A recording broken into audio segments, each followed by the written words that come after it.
সুষ্ঠু গ্রাহক সমাধানের লক্ষ্যে অভিন্ন সার্ভিস কোড চাই। আমরা চাই গ্রাহকদের যে মালামালগুলো আমরা গ্রাহক প্রান্তে বিতরণ করব সেটা যেন কেনার অধিকার আমাদের থাকে। দুর্নীতিবাজরা যেন সেগুলো নষ্ট জিনিস কিনে গ্রাহক প্রান্তে আমাদের মাধ্যমে গ্রাহক প্রান্তে না দিতে পারে। এই নষ্ট জিনিসপত্র গ্রাহক প্রান্তে দেওয়ার কারণে গ্রাহক হয়রানির শিকার হচ্ছে, আমরা হয়রানির শিকার হচ্ছি। গ্রাহক অন্য কাউকে চিনে না, গ্রাহক আমাদেরকে চিনে, আমাদের কাছে আসে, আমাদের কাছে কৈফিয়ত তলব করে, কিন্তু আমরা কিচ্ছু করতে পারি না। ওনাদের হাতে পায়ে ধরে আমরা মানাইতে পারি না যে ভাই আমাদের করার কিছু নাই। গ্রাহক এত কষ্ট করে। আমাদের বাংলাদেশ সরকারের শতভাগ বিদ্যুতায়ন কর্মসূচি নিশ্চিত করছে গ্রাহক বিদ্যুৎ সেবা পাবে, গ্রাহক বিদ্যুৎ সুবিধা ভোগ করবে, কিন্তু এই বিআরইবি নামক কুচক্রী মহলের জন্য আমাদের বাংলাদেশের গ্রাহকগণ বিদ্যুৎ সুবিধা পাচ্ছে না।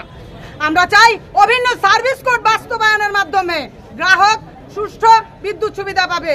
মালামাল নিম্নমানের হওয়াতে বিদ্যুৎ বিভ্রাট হয় বেশি। এরপরে নিম্নমানের মিটার ক্রয় করছে, যে মিটারগুলো আপনার ক্রয় মূল্য দেখানো হয়েছে 1200 টাকা, কিন্তু বাস্তবে এই মিটারের মূল্য আছে 300 থেকে 400 টাকা। এই নিম্নমানের মিটারগুলো গ্রাহক প্রান্তে দেওয়াতে এই মিটারগুলো অটো পালস দেয়। অটো পালস দিলে বিদ্যুৎবিহীনই গ্রাহকের বিদ্যুৎ বিল উঠতে থাকে। এরকম অনেক কমপ্লেন আমাদের কাছে আসে। শুধু এই কমপ্লেনই না, গ্রাহক প্রান্তে যখন আমাদের লোকজন যায় তখন আমাদের লোকজনকে বিভিন্নভাবে হয়রানি করে। যারা আমাদের বিলগুলো ডিস্ট্রিবিউশন করে এবং যারা বিলগুলো গ্রহণ করে তাদের কাছে গ্রাহক জবাব চায় যে আমার এইখানে ব্যবহার নাই, আমার 2000 টাকা 5000 টাকা বিল হলো কিভাবে, এবং তাদের সাথে এক পর্যায়ে হাতাহাতিও হয়। এমন পরিস্থিতি আমাদের মোকাবিলা করতে হচ্ছে। আজকে এই যে ভঙ্গুর সিস্টেম এবং এই দুর্নীতি, এর সাথে পল্লী বিদ্যুৎ সমিতি কোনোভাবেই জড়িত না।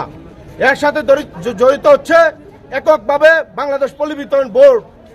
আজকে গ্রাহকদের সামনে গ্রাহকের হয়রানির মূল নায়ক বাংলাদেশ পল্লী বিতরণ বোর্ডের মুখোশ উন্মোচন করে দিতেই আমরা আজকে 64টি জেলায় ডিসি অফিসে সম্মুখে আমরা এই প্রোগ্রাম দিয়েছি।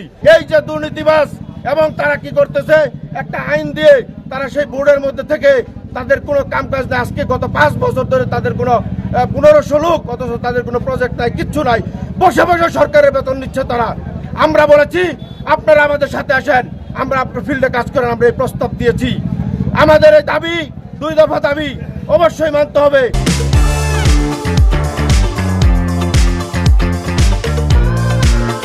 কোন কালোবাজারি, সন্ত্রাসী, মাফিয়া এবং এই যে লুটতরাজ, এদেরকে বাংলার এই দেশে আমরা থাকতে দেব না।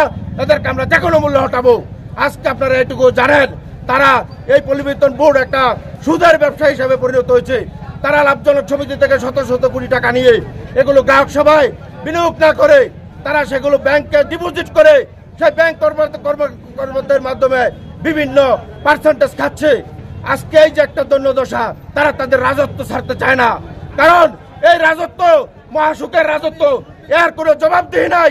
শত শত কোটি টাকা দুর্নীতি করলেও আজকে কোনো প্রকার কোনো তদন্ত কমিটি হয় নাই, কোনো প্রকার ব্যবস্থা হয় নাই।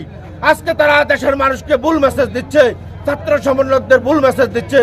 আমি বলবো আপনারা আমাদের 80টি সমিতিতে বিভিন্ন জায়গায় অফিস আছে, আপনারা আমাদের অফিসে যান, আপনারা শুনেন এই বঙ্গুর সিস্টেমের জন্য কারা দায়ী, তাদেরকে হটানোর জন্য আপনারা আমাদের সাথে থাকেন।